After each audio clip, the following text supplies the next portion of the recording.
Special Education Placement by Joshua Gorman, Jordan Nash, and Rodney Smith.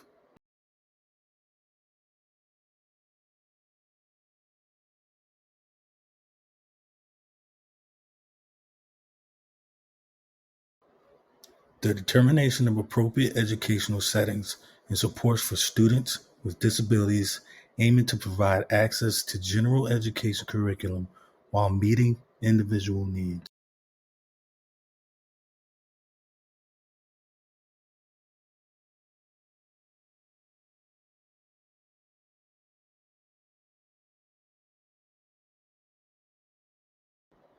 There are two main placements in special education placements: out of district placements and in district placements.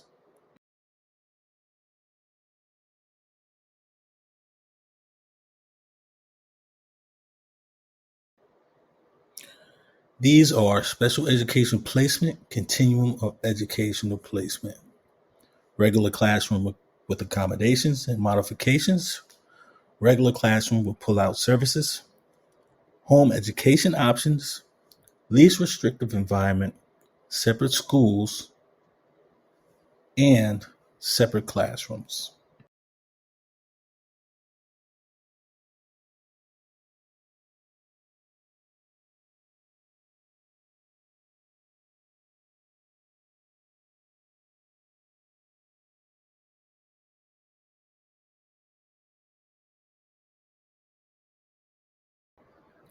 There are other additional types and styles of student placement.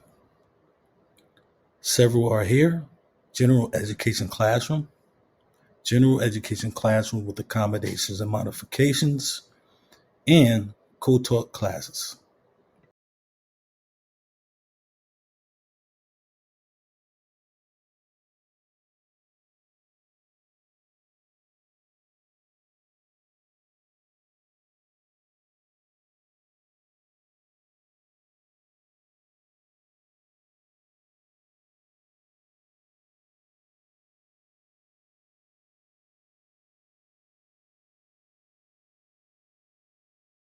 Some more additional types of styles of student placement are research pull-out and push-in services and special day classes, mild, moderate, or severe.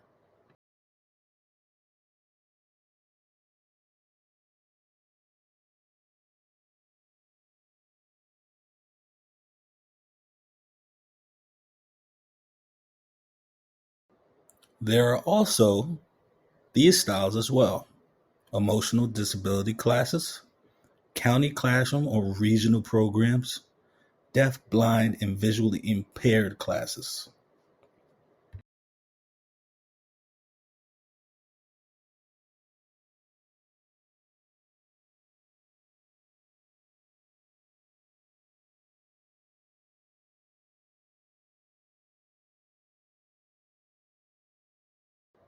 And the last of the programs are non-public school, residential placement, and home and hospital instruction.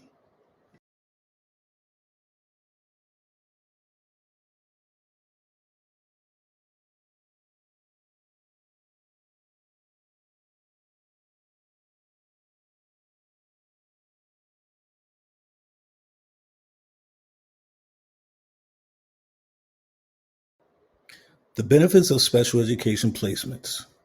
A student being correctly placed decreases their likelihood of negative outcomes. Correct placements have been shown to reduce absenteeism and reduce the chance of dropping out of high school.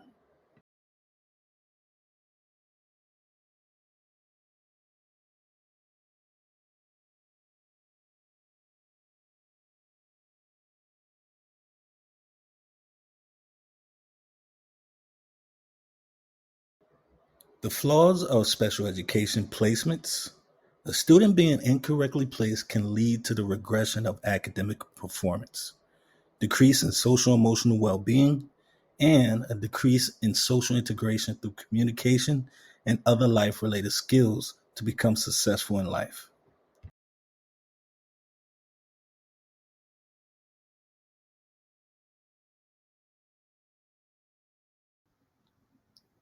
Special Education Placement, CEC, and ECE Standard Connections. Correct special education placements relates to CEC standards 2, 4, 5, and 6, which covers knowing students on an individual basis and creating a safe and productive learning environment, knowing what a student's strengths and weaknesses are, and their general understanding of curriculum is essential for determining where a student should be placed.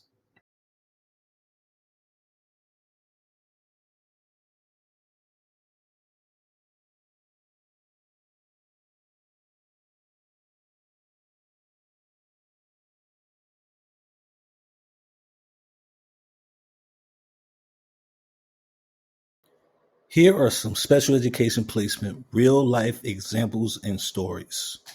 Rodney Smith. He's a paraprofessional in an emotional behavior disorder class. He recently had a student transfer from an autism unit because of his behavior.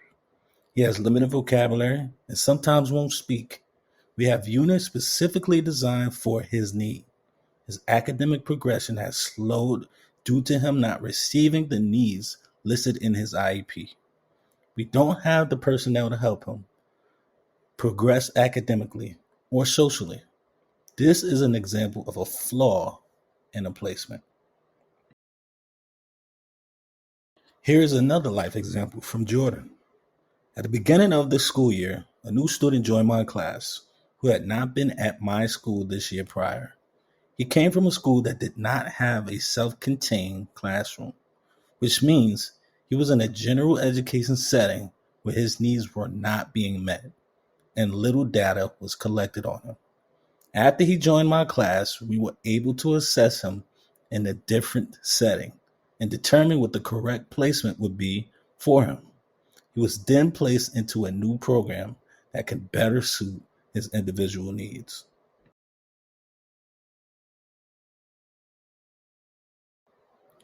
Then there was my story. As a paraprofessional in my third year in education out of 8 years, and currently a special education teacher, I experienced a student who was a part of a flawed and incorrect placement. This student was experiencing severe social and emotional and behavioral needs that were not all being met in general education settings with accommodations. This student was later placed in an in-district program for behavioral needs that I had the opportunity to be placed in with the student as they transitioned and was able to see both sides. She began to succeed and have the needs met that she needed in the in-district behavior program.